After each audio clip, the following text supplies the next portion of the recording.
دور ہو۔ السلام علیکم ورحمۃ اللہ وبرکاتہ۔ معزز اساتذہ اکرام اور عزیز طلبہ، آج کے اس دارالعلوم اشاعت القرآن کے ہفتے واری اجتماع کے اختتام کے موقع سے جس عنوان اور موضوع کے تحت خلاصے درس قرآن پیش کرنا ہے وہ ہے حضرت داؤد علیہ السلام کی نبوت اور حکومت۔ اللہ تعالیٰ نے حضرت داؤد علیہ السلام کو نبوت بھی عطا کی اور حکومت بھی عطا کی، اور اس درس کا ایک تعلق اس سے پہلے کے درس سے بھی جڑا ہوا ہے۔ اس سے پہلے کے درس میں سورہ بقرہ کے 33ویں رکوع کی روشنی میں حضرت طالوت کی بادشاہت کا خلاصہ درس پیش کیا گیا، اور حضرت طالوت کی بادشاہت میں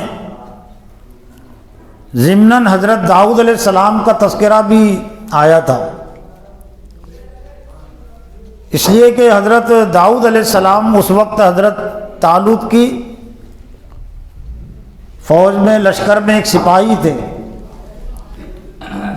بھیڑ بکریاں جانوروں کے چرانے کا وہ کام انجام دیتے تھے، جسمانی لحاظ سے قوی تھے، مضبوط تھے، اور اللہ تعالیٰ نے ان کو علم بھی عطا کیا تھا۔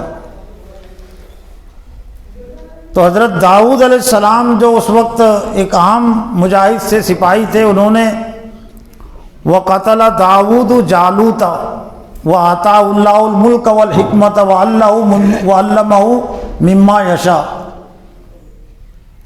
حضرت داؤد علیہ السلام کے تعارف سے متعلق، تذکرے سے متعلق اللہ کا یہ تبصرہ، اللہ کا فرمان اس سے پہلے آ چکا۔ ایک تو حضرت داؤد علیہ السلام نے جالوت کو قتل کر دیا، جو بڑا دشمن تھا، اور دشمن لشکر کی قیادت وہی کر رہا تھا جس کے خلاف حضرت طالوت لشکر لے کر نکلے تھے۔ تو اس رکوع میں حضرت داؤد علیہ السلام کے تعارف اور تذکرے میں اللہ نے فرمایا تھا کہ وَآتَاهُ اللَّهُ الْحِكْمَةَ، ہم نے داؤد علیہ السلام کو حکمت عطا کی، وَعَلَّمَهُ مِمَّا يَشَاءُ، اور ہم نے ان کو جو چاہا علم دیا، یعنی جتنے علم کی ضرورت تھی وہ علم بھی اللہ تعالیٰ نے ان کو عطا کیا۔ اس سے ایک یہ چیز واضح ہوتی ہے کہ نبوت کے فرائض ہو یا پھر حکومت کے فرائض ہو، آتا اللہ الملک والحکمہ وعلمہ مما یشاء، یہ تین خصوصیات اس کے لیے ضروری ہے۔ علم کے بغیر، صحیح فہم اور بصیرت کے بغیر نہ نبوت کے فرائض کوئی ادا کر سکتا ہے، نہ خدائی حکومت کے فرائض کوئی ادا کر سکتا ہے۔ تو آج کا یہ جو خلاصہ درس ہیں، یہ سورہ صاد کے دوسرے رکوع کی روشنی میں ہے۔ پاروں کی ترتیب کے لحاظ سے یہ 23ویں پارے کا 11واں رکوع ہے، جس میں ایک طرح سے شروع سے لے کر آخر تک حضرت داؤد علیہ السلام کی نبوت اور ان کی حکومت کا تذکرہ ہے، اور جو اللہ تعالیٰ نے ان کو معجزات عطا کیے تھے، جو خصوصی انعامات ان پر کیے تھے، ان انعامات کا تذکرہ بھی ہے۔ ویسے حضرت داؤد علیہ السلام کا تذکرہ قرآن مجید میں اور بھی مقامات پر ہے، 6-7 مقامات پر۔ سورہ سبا میں بھی تذکرہ ہے، سورہ انبیاء میں تذکرہ ہے، سورہ نمل میں تذکرہ ہے، سورہ بقرہ میں بھی تذکرہ ہے، مختصر انداز میں. لیکن ایک طرح سے حضرت داؤد علیہ السلام کی نبوت اور حکومت کا ایک طرح سے اس میں خلاصہ ہے. یہ سورہ صاد کے رکوع نمبر 2 میں یا 23ویں پارے کے رکوع نمبر 11 میں، جہاں سے یہ رکوع شروع ہوتا ہے، ایک تو ایک طرح سے قرآن مجید کا یہ اعجاز ہے، اس کو خصوصیت ہے کہ قرآن مجید میں کوئی واقعہ برائے واقعہ نہیں ہے، تذکرہ برائے تذکرہ نہیں ہے. جتنے واقعات ہیں ان واقعات میں اولین طور پر حضرت محمد صلی اللہ علیہ وسلم اور آپ پر ایمان لانے والوں کے لیے نصیحت ہے، اور آپ کے جو مخالفین تھے مشرکین مکہ، ان کے لیے بھی اس میں عبرت اور تنبیہ ہے. لیکن واسطے کے ذریعے سے قرآن کے جتنے واقعات ہیں ان تمام واقعات میں پوری امت مسلمہ کے لیے نصیحت ہے، یعنی قرآن پر ایمان رکھنے والوں کے لیے بھی نصیحت ہے، اور قرآن کا انکار کرنے والوں کے لیے بھی اس میں عبرت ہے. وہ بھی مخالفین کے انجام سے عبرت لے، نصیحت حاصل کرے، اور اہل ایمان انبیاء اور انبیاء کے پیروکاروں کے تذکرے سے تسلی حاصل کرے.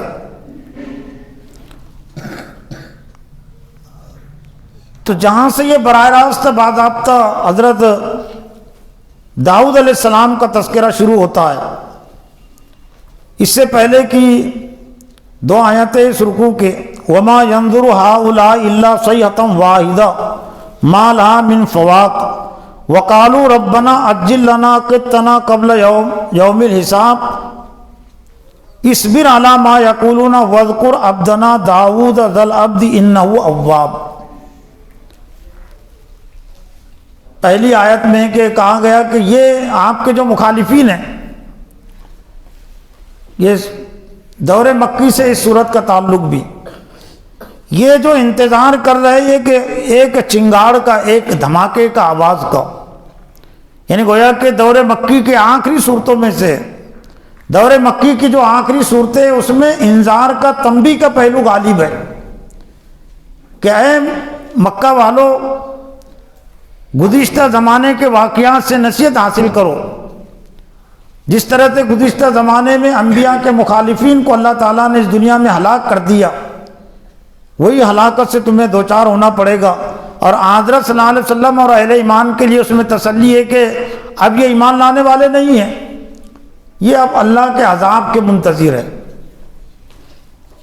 ما لہا من فواق، اور یہ ان کے لیے اس سے عذاب سے بچنے کی کوئی صورت نہیں ہے.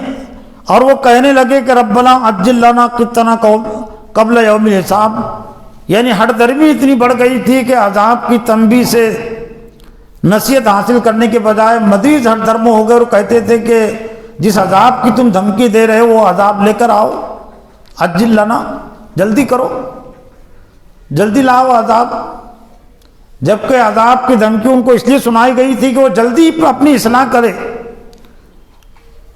وہ گناہوں سے بچے، شرک کو چھوڑے. تو عجل لنا قطنا قبل یوم الحساب، حساب سے پہلے وہ عذاب ہم پر لے آؤ.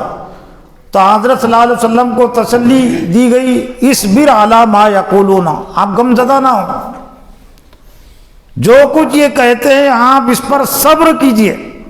ذہنی تکلیف پہنچتی ہے ہر معلم کو، داعی کو، جب وہ دعوت دیتا ہے دل سوزی کے ساتھ، خیر خواہی کے جذبے کے تحت، لیکن جب اس کا مذاق اڑایا جاتا ہے، اس کی باتوں کا انکار کیا جاتا ہے، تو ظاہر بات ہے فطری طور سے تکلیف پہنچتی ہے، دل دکھتا ہے. تو اس کا حل اور اس کا ہتھیار اللہ تعالیٰ نے یہ دیا، صبر. صبر کرو، یعنی صبر کا مطلب ہے ہمت رکھو، اور جو تکلیف پہنچ رہی ہے اس کو برداشت کرو. علی ما یقولون، جو کچھ یہ کہتے ہیں. اور پھر اسی سے پھر اس حضرت داؤد علیہ السلام کے تذکروں کو یا ان کی نبوت اور ان کی حکومت کو اللہ تعالیٰ نے جوڑ دیا کہ حضرت داؤد علیہ السلام بھی تمہاری طرح نبی تھے۔ وَاذْكُرْ عَبْدَنَا داؤد ذَا الْأَيْدِ إِنَّهُ أَوَّابٌ، اور ذکر کیجئے، یاد کیجئے، یعنی گویا کہ ان کے سامنے بھی ایک ہے حضرت داؤد علیہ السلام کہ جن کو اللہ تعالیٰ نے دنیا میں طاقت اور قوت عطا کی تھی، لیکن اس طاقت اور قوت کا انہوں نے کس لیے استعمال کیا؟ اتنی طاقت اور قوت اپنے اندر اپنے پاس آنے کے باوجود انہوں نے اللہ کی بندگی اور اطاعت کا راستہ اختیار کیا۔ مشرکین مکہ کے لیے بھی اس میں تنبیہ تھی کہ تمہارے پاس تو وہ طاقت اور قوت نہیں ہے جو حضرت داؤد علیہ السلام کے پاس تھی، لیکن اتنی تھوڑی طاقت پانے کے بعد تم ہٹ درمی دکھا رہے ہو۔ لیکن یہ بھی ایک انسانی تاریخ اور اسلامی تاریخ کا ایک اہم حصہ ہے کہ ہمارے بندے داؤد علیہ السلام کو یاد کرو۔ ذل عید انہ اواب، وہ لمبے ہاتھ والا تھا۔ لمبے ہاتھ سے مراد کوئی ایسی نہیں، یہ اصل میں طاقت اور قوت کی طرف اشارہ ہے۔ آج بھی کہتے ہیں نا اردو میں اس کے ہاتھ بہت لمبے ہیں، تو لمبے کے ہاتھ لمبے ہوتے کیا؟ اس کے حکومت تک رسائی، اس کے ہاتھ وہاں تک پھیلے ہوئے، مطلب ہوتا ہے اس کا جو تعلق ہے، اس کی جو طاقت اور قوت ہے وہ بہت زیادہ وسیع ہے۔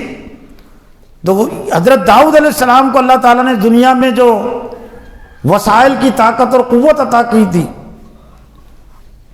حکومت کے کاموں کو انجام دینے کے لیے یہ وسائل کی ضرورت پڑتی ہے، انتظامات کی ضرورت پڑتی ہے، تو اللہ نے فرمایا کہ ہمارے بندے، لیکن اصل جو تعارف ہے حضرت داؤد کا نبی اور بادشاہ سے بھی پہلے عبد کا، اور یہی اصل ایک مومن کا مقام ہوتا ہے، اور مومن کی بلندی ہوتی ہے، اس کی بلندی عبدیت میں ہوتی ہے، بندگی میں۔ بندگی رب میں وہ جتنا زیادہ اعلیٰ اور بلند ہوتا ہے، اللہ کے نزدیک وہ اتنا ہی محبوب ہوتا ہے۔ تو ہمارے بندے داؤد کا ذکر کیجئے، بے شک وہ لمبے ہاتھ والا یعنی وسائل اور ذرائع رکھنے والا تھا، طاقت اور قوت والا، لیکن انہ اواب، وہ بہت زیادہ پلٹنے والا تھا، اللہ کی طرف رجوع کرنے والا۔ تواب کا لفظ اسی سے اواب، تواب یعنی متوجہ ہونا،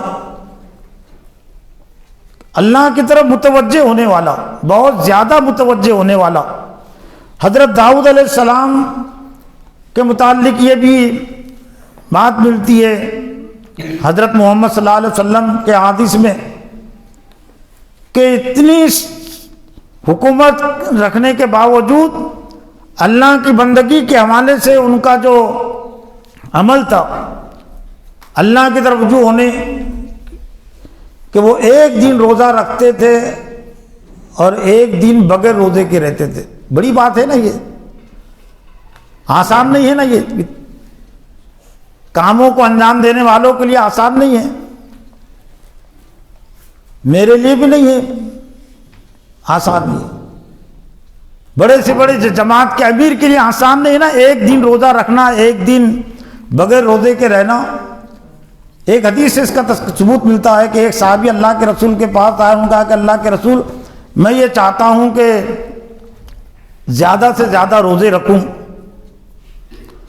تو اس میں جو اللہ کے رسول نے فرمایا کہ زیادہ سے زیادہ جو گنجائش ہے وہ یہ کہ حضرت داؤد علیہ السلام کی طرح روزہ رکھو، کہ ایک دن وہ روزہ رکھتے تھے اور ایک دن بغیر روزے کے رہتے تھے، یعنی گویا کہ مہینے میں 15 روزے، نبی اور بادشاہ ہونے کے باوجود، تو بہت بڑی صفت تھی، اس لیے اللہ فرمایا وہ اواب، وہ اللہ کی طرف متوجہ ہونے والا۔ ورنہ جن کو دنیا میں مقام مرتبہ ملتا ہے تو ان کی کوشش رہتی ہے زیادہ سے زیادہ عیش و آرام کی زندگی ان کو گزارنے کا موقع ملے، لیکن چونکہ یہ عام ایک بکریاں یہ چرانے والے تھے، بھیڑ بکریاں، اور اللہ تعالیٰ نے یہاں سے اٹھا کر ان کو اتنے مقام بلند پر ان کو فائز کیا، تو وہ زیادہ شکر گزار وہ بنے۔ ایک تو ان کے ذریعے سے ایک بڑے ظالم اور جابر کا خاتمہ ہوا، اور اپنی طاقت اور قوت کے بل بوتے پر نہیں، اللہ تعالیٰ نے ان کا ذریعے طاقت اور قوت عطا کی تھی، وہ زیادہ سے زیادہ پھر اللہ کے بندے بن کر وہ اس دنیا میں۔ تو اللہ کے رسول نے فرمایا کہ زیادہ سے زیادہ جو گنجائش ہے تمہارے لیے صوم داؤدی کی، کہ ایک دن روزہ رکھنا، دوسرے دن روزہ نہیں رکھنا، اس سے زیادہ کی گنجائش نہیں ہے۔ مسلسل روزے رکھنے کو اسلام نے بہت ہمیشہ روزہ رکھنا اسلام پسندیدہ نہیں ہے. انا سخرنا، پھر اس میں جو درمیانی صورت ہے وہ روزے کے حوالے سے پھر مہینے میں 3 روزے. اللہ کے رسول صلی اللہ علیہ وسلم بھی عام طور سے اس کا اہتمام کرتے تھے. ایام 20 جو مصنوع روزے ان میں ایام 20 کے روزے بھی. ایام 20 کہتے ہیں صفی الدین، اس سے مراد ہے چاند کی تاریخ 13، 14، 15 تاریخ. یہ ان تاریخوں میں چاند ذرا منور ہوتا ہے، روشن ہوتا ہے، تو سحری وغیرہ کا انتظام ذرا آسان ہوتا ہے، رات میں اٹھنا پڑتا ہے نا، اس لیے اس کو ایام 20 کہتے ہیں. 14ویں، 15ویں اور 13ویں کے چاند کو تو وہ روزے رکھنا مسنون ہے. وہ آج بھی مسنون ہے. اس کے اندر اگر استطاعت تو ضرور استفادہ اس کو کرنا چاہیے. پھر اللہ تعالیٰ نے حضرت داؤد علیہ السلام کو جو خصوصیات عطا کی تھی، اور خاص طور سے اس دنیا میں حکومت کا نظام چلانے کے لیے، ایسا لگتا ہے کہ اس وقت بنی اسرائیل میں اتنی بڑی تعداد نہیں تھی جس کو وہ گروہ کے لے کر صحیح طور سے حکومت چلا سکے. تو اللہ تعالیٰ نے پھر دوسرے چیزیں تابع کر دی تھی. جیسے اس سے پہلے میں نے وہ بات رکھنے کی کوشش کی کہ کسی بھی جماعت کا اور کسی بھی قوم کا اور کسی بھی ملک کا نظام چلانے کے لیے اس ملک کی 10% آبادی کا ایک امیر اور ایک نظم میں آنا ضروری ہے. اور ایسا لگتا ہے کہ حضرت داؤد علیہ السلام اور حضرت سلیمان علیہ السلام کا تعلق جس دور سے، تو بنی اسرائیل میں یہ 10% ایسا صالح گروہ موجود نہیں تھا. اس میں کمی تھی، اہل ایمان تھے لیکن کمی تھی. اس لیے اللہ تعالیٰ نے دنیا کی مختلف جو چیزیں ہیں ان کے تابع کر دی تھی تاکہ وہ حکومت کا نظام صحیح طور سے چل سکے. اور ایک طرح سے اس میں معجزہ بھی تھا کہ یہ چیزوں کو دیکھ کر دوسرے بھی لوگ ان کی نبوت پر ایمان لائے.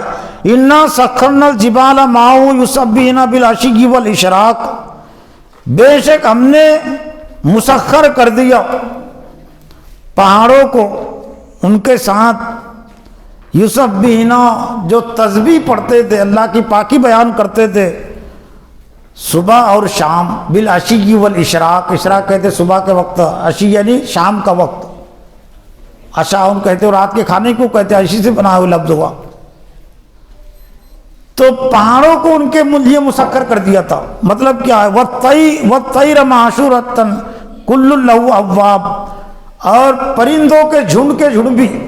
اس کا تذکرہ سورہ سبا میں بھی اللہ کی یہی نعمت ہے جو حضرت داؤد علیہ السلام کو اللہ نے عطا کی تھی.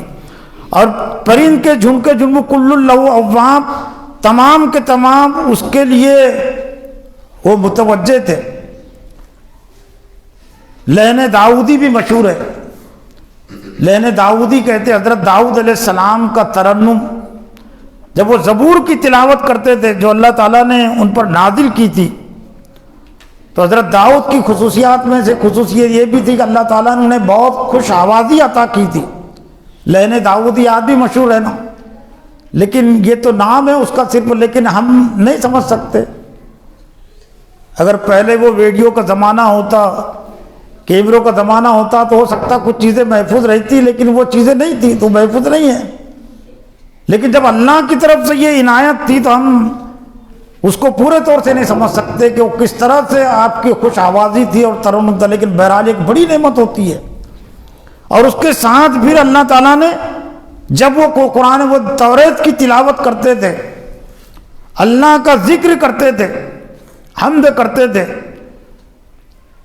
تو پہاڑ بھی ان کے ساتھ اور پرندے بھی اللہ کی تسبیح میں مشغول ہو جاتے. کچھ لوگوں نے وہ صرف بات لکھ دی کہ وہ جب جس جگہ پر وہ کرتے تھے باز گشت پر، یہ کوئی تعجب کی چیز نہیں، یہ کوئی نعمت نہیں ہے. کسی جگہ پر کوئی پڑھ رہا ہے ایک باز گشت ہوتی ہے، چونکہ آپ کا پہاڑوں سے گزر نہیں ہوا ہوں گا نا. ہمارا گاؤں ہی پہاڑ پر ہے اصل میں. جب زندگی کا ایک حصہ پہاڑوں میں بھی گزرا ہے، بکریاں چراتے ہوئے بھی گزرا ہے. بکریاں بھی چرائی ہے میں نے. سب پہلے گھر میں بکریاں تھی، جب تک 25 سال کی عمر تک چھٹیاں جب ہوتی تھی 2 مہینے کی، کھیتوں کے کام سے بھی عملی طور سے تعلق تھا اور بکریاں چرانے سے بھی تعلق میرا رہا ہے. تو پہاڑ کے کسی جگہ پر اگر آپ کھڑے ہو کر آواز کریں گے تو آپ کی آواز ختم ہو جائیں گی, پہاڑ میں دوسری آواز پیدا ہوں گی, اس کو کہتے ہیں باز گشت. یہ تعمیر عمارت میں بھی یہ چیز ہوتی ہے کہ آپ کی آواز بند ہو گئی اور پھر وہ آواز جو اس نے عرض کیا وہ آواز پھر نکلے گی. تو یہ تو عام انسانوں کے اندر آواز میں بھی وہ خصوصیت نہیں تھی. یہ یعنی واقعتاً پہاڑ اور پرندے ان کے سر میں سر ملاتے تھے. حضرت داؤد علیہ السلام کی تلاوت سے, تسبیح سے, حمد سے متاثر ہو کر آواز میں آواز ملاتے تھے, اور وہ کیا سما بنتا ہوگا ہم اس کو نہیں سمجھ سکتے. لیکن آج بھی یہ جو کچھ اداروں کے جو جلسے ہوتے ہیں, مدرسوں کے یا اسکولوں کے, تو کچھ نہ کچھ جو ہم سمجھ سکتے ہیں کہ وہ چیز ہوتی ہوں گی کہ ایک طالب علم نظم پڑھتا ہے, ترانہ پڑھتا ہے, اور پھر وہی اشعار, وہی مصرع, وہی شعر دوسرے دہراتے ہیں نا, تو اس میں کیسی چاشنی پیدا ہوتی ہے, کیسی جاذبیت اور کشش پیدا ہوتی ہے. لیکن تو ایسی داؤد علیہ السلام کے ساتھ پہاڑ بھی آواز میں آواز ملاتے تھے اور پرندے بھی جھنڈ کے جھنڈ. تو اس کی طرف اشارہ ہے وہ شددنا ملک و آتینا الحکمت و فصل الخطاب, اور ہم نے مضبوط کیا ان کے اقتدار کو, ان کی حکومت کو اور حکمت کو. ملک و آتینا الحکمت, ان کی حکومت کو ہم نے مضبوط کیا, اور مضبوط کرنے میں ایک اہم صفت جس کا تذکرہ سورہ سبا میں بھی وَأَلَنَّا لَهُ الْحَدِيدَ, ہم نے ان کے لیے لوہے کو نرم بنا دیا. اور لوہے کے متعلق بھی سورہ حدید میں اللہ تعالیٰ نے فرمایا کہ لَقَدْ أَنزَلْنَا الْحَدِيدَ فِيهِ بَأْسٌ شَدِيدٌ وَمَنَافِعُ لِلنَّاسِ, ہم نے لوہے کو نازل کیا فی باسن شدید, اس میں بہت مضبوط طاقت اور قوت ہے. باسن شدید, اس میں لڑائی کی طاقت اور قوت ہے. لڑائی کے جتنے ہتھیار ہیں وہ لوہے سے بنتے ہیں, تلوار ہے, تیر ہے, اور بھی بہت ساری چیزیں. وہ منافع للناس, اور لوگوں کے لیے اس میں بہت ساری فائدے کی چیزیں, ضروریات بھی, چمچ بنتے, دیگیں بنتی ہے, اور بھی استعمال کی چیزیں. لیکن لوہے کے نازل ہونے کا اصل مقصد وہ جنگی ہتھیار ہے کہ جس کے ذریعے سے دنیا سے ظلم اور ستم کا خاتمہ ہو اور عدل و انصاف کا قیام ہو. تو حضرت داؤد علیہ السلام کو بھی اللہ تعالیٰ نے صلاحیت عطا کی تھی. وَأَلَنَّا لَهُ الْحَدِيدَ, ہم نے ان کے لیے لوہے کو نرم بنا دیا. یہ تذکرے میں, اور کس لیے بنایا تھا؟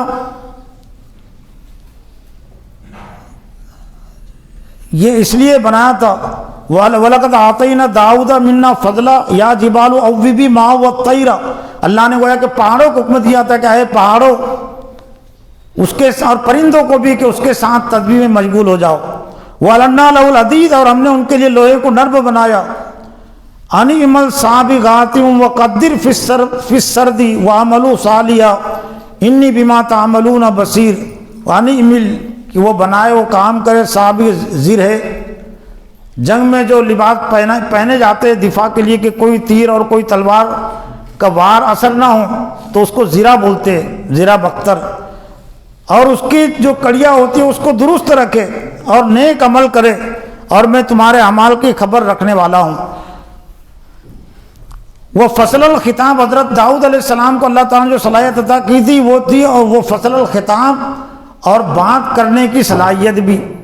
فیصلہ کن بات, کم سے کم الفاظ میں بہتر انداز میں بات کرنا, یہ بھی بڑی صلاحیت ہوتی ہے, بڑی قابلیت ہوتی ہے.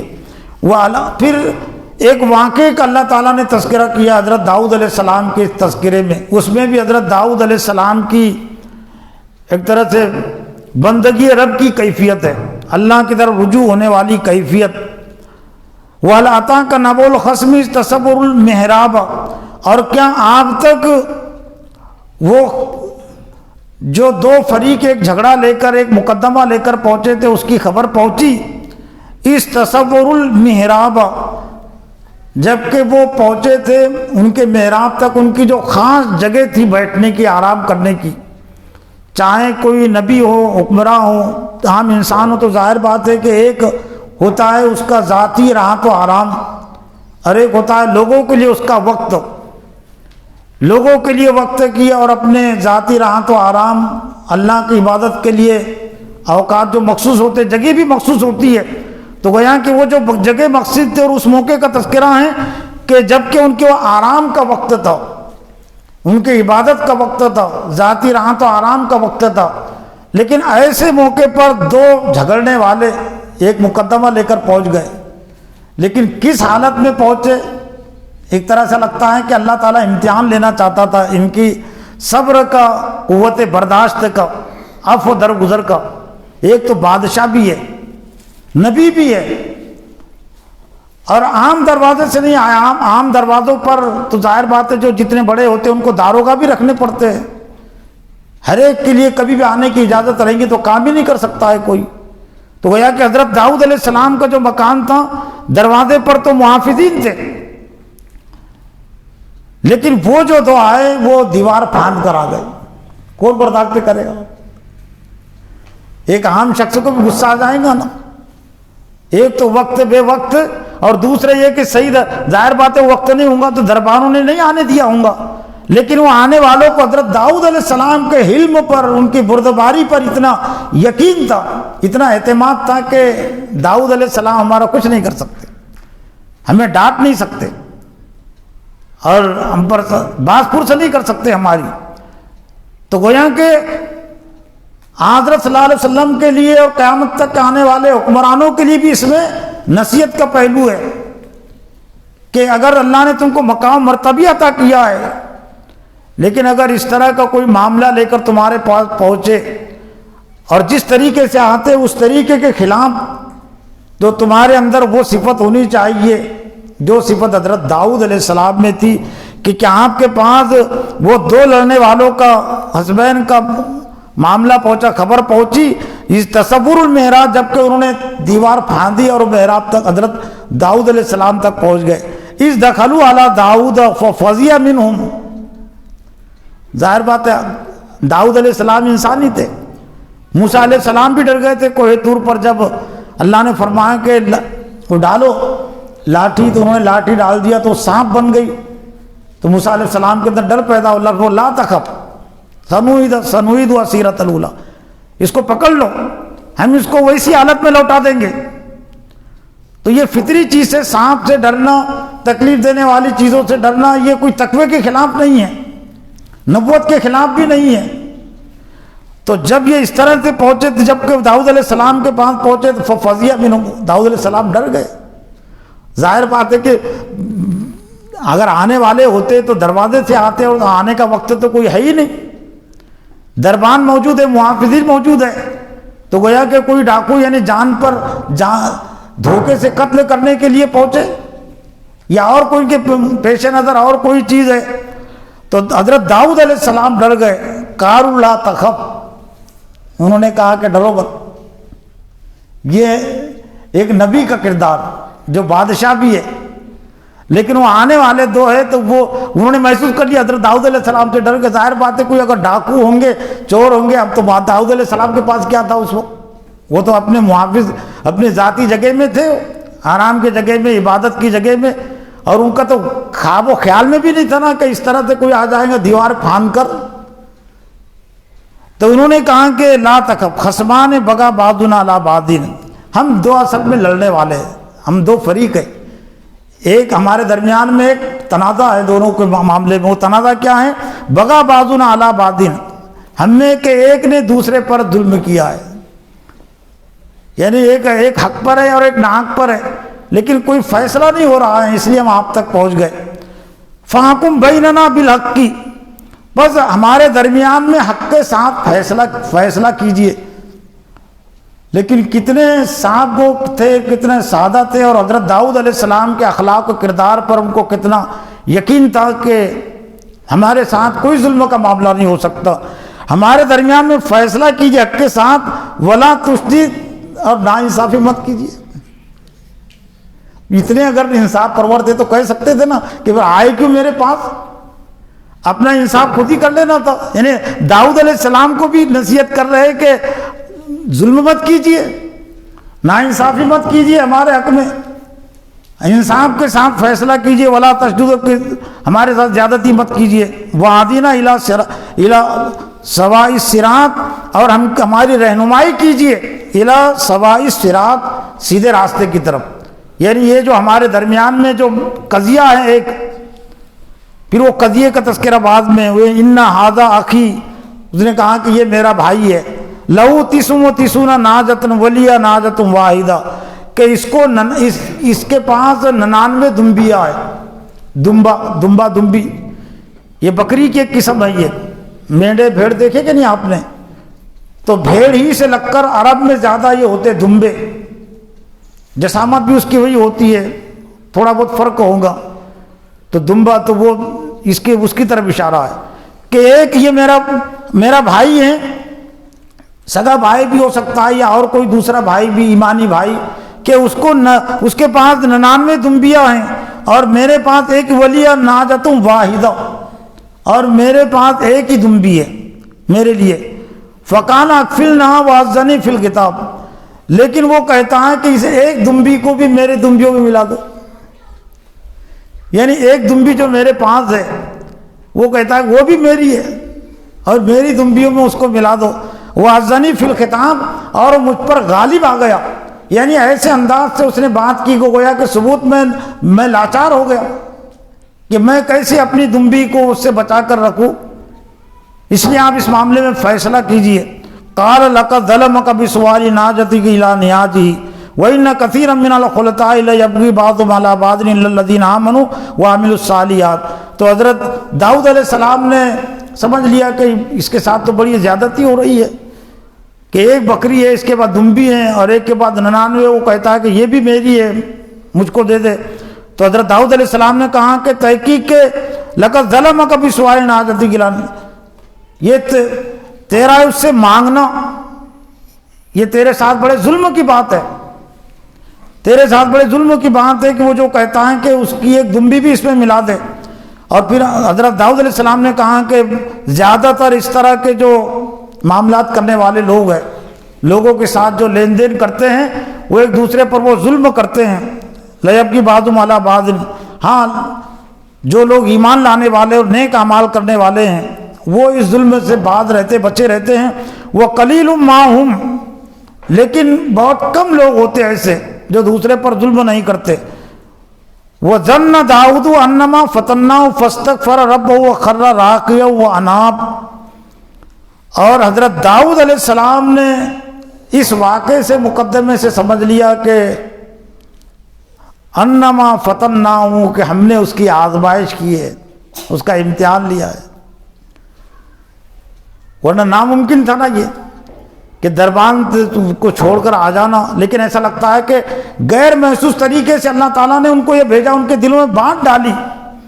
اب اس میں کچھ رات کی باتیں تو اللہ ہی جانتا ہے، لیکن حضرت داؤد علیہ السلام سمجھ گئے کہ میرا امتحان اس میں لیا گیا ہے، میری قوت برداشت کا امتحان لیا گیا ہے. پھر اس میں اور دوسری باتیں کچھ جوڑ دی، اور زیادہ تر وہ یہود کی طرف سے آئی ہوئی ہے کہ اس میں جو بات ہے دراصل پھر انہوں نے ایک یعنی داؤد علیہ السلام پر ایک طرح سے الزام لگا دیا ایک عورت کے ساتھ زنا اور بدکاری کا، اور ایک فوجی کی جو بیوی تھی اس پر فریفتہ ہونے کا، کہ حضرت داؤد علیہ السلام نے ایک سپاہی کی بیوی پر فریفتہ ہو گئے، اس سے نکاح کرنا چاہ رہے تھے لیکن اس نے انکار کیا. تو انہوں نے اس کو جنگ میں بھیج دیا تاکہ وہ ایسی جگہ پر اس کو بھیجا کہ جہاں ان کی موت ہو جائے، ہلاک ہو جائے. پھر ان کی بیوی سے وہ نکاح کر لیا. تو یہ سب اسرائیلی روایت ہے. جو کچھ بات ہو سکتی ہے کہ یہ بھی بڑی آزمائش تھی نا، عام شخص نہیں کر سکتا نا اس طرح، وہ بھگا دیتا نا.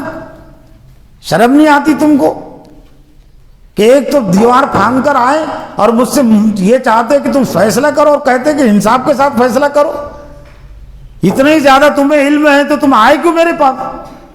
لیکن انتہائی بردباری کے ساتھ حضرت داؤد علیہ السلام نے ان کے مقدمے کو سنا اور صحیح فیصلہ. دراصل زیادہ سے زیادہ جو بات ہو سکتی ہے، بس میرا اپنا اس میں تجزیہ یہ ہے، میرا اپنا اس میں تدبر غور و فکر، بس اتنی بات ہو سکتی ہے کہ اللہ تعالیٰ نے ان کے عفو درگزر کا امتحان لیا۔ پھر کچھ مفسرین نے وہ جو یہودیوں کی جو باتیں تھیں جو پھیلائی ہوئی داؤد علیہ السلام کی طرف، جو ان کے شان کے خلاف ہے، نبوت کے خلاف ہے، ان پر الزام ہے، تو اس کو تو تسلیم نہیں کیا، لیکن کچھ لوگوں نے اس میں کہ امکان پیدا کیا کہ داؤد علیہ السلام کے دل کے اندر ایک خاتون سے متعلق بات پیدا ہوئی تھی کہ وہ خاتون بہت ذہین تھی، تعلیم یافتہ تھی، لیکن ایک وہ غریب شخص کے نکاح میں تھی، اور جہاں تک اس کی صلاحیتوں کو زیادہ استعمال نہیں ہو پا رہا تھا کہ حضرت داؤد علیہ السلام نے اپنے دل میں یہ ارادہ کیا کہ اگر اس کا شوہر کسی جنگ میں شہید ہو گیا یا اس کا انتقال ہو گیا یا اس نے طلاق دے دی تو میں اس سے نکاح کروں گا۔ یہ رائے بھی حضرت داؤد علیہ السلام کی طرف انہوں نے منسوب کرنے کی کوشش کی ہے، لیکن اس کی بھی ضرورت نہیں ہے۔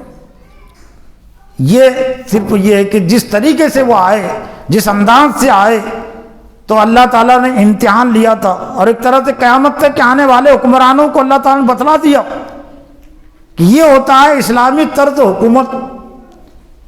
کتنا سب کچھ خلاف واقعہ دیکھنے کے باوجود بھی کوئی غصہ نہیں، کوئی برہمی نہیں اور کوئی سختی نہیں۔ تو اللہ نے حضرت داؤد علیہ السلام نے استغفار کیا اپنے رب سے، اور وہ وخر راہ کیا، اور وہ رکوع جو جھک گئے اور متوجہ ہو گئے، پر ہم نے تو معاف کر دیا۔ ذالک وَإِنَّ لَهُ عِندَنَا لَزُلْفَىٰ وَحُسْنَ مآب، اور بے شک وہ ہمارے پاس بہت بہتر اونچے مقام مرتبے والے ہیں۔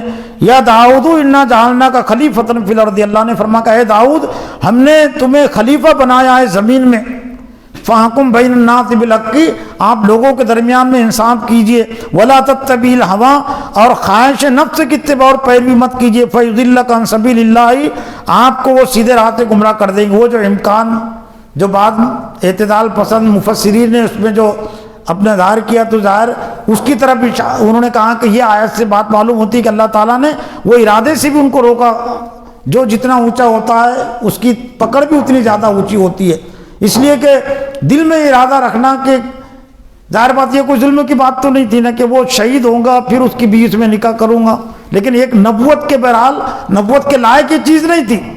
اللہ تعالیٰ نے اس ارادے کو بھی پسند نہیں کیا، اگر ان کے اندر وہ ارادہ تھا تو اللہ آپ اپنے خواہش کی اتباع اور پیروی نہ کرے، وہ آپ کو سیدھے راہ سے بھٹکا دے گا۔ ان الذین یضلون عن سبیل اللہ لہم عذاب شدید، بے شک جو لوگ ہٹ جاتے ہیں پھر جاتے ہیں اللہ کے راستے سے، ان کے لیے شدید عذاب ہے۔ بما نسوا یوم الحساب، کہ وہ حساب کے دین کو بھول جاتے ہیں، دنیا کو سب کچھ سمجھ کر وہ زندگی گزارتے ہیں۔ میرا اپنا احساس یہ ہے کہ حضرت داؤد علیہ السلام کے تذکرے اور خلاصے درس کے طور پر جو ضروری باتیں تھیں اس میں آ گئی۔ اس کے بعد کا جو درس رہے خلاصے درس رہے گا انشاءاللہ وہ حضرت سلیمان علیہ السلام جو انہی کے فرزند، انہی کے بیٹے، تو آئندہ کے ہفتے واری اجتماع میں انشاءاللہ حضرت سلیمان علیہ السلام کی نبوت اور حکومت کے عنوان پر خلاصے درس پیش کیا جائے گا۔ اللہ سے دعا ہے کہ اللہ تعالیٰ مجھے بھی اور آپ کو بھی حضرت داؤد علیہ السلام کی نبوت اور ان کی حکومت سے نصیحت حاصل کرنے کی توفیق عطا فرمائے۔ وآخر دعوانا الحمدللہ رب العالمین۔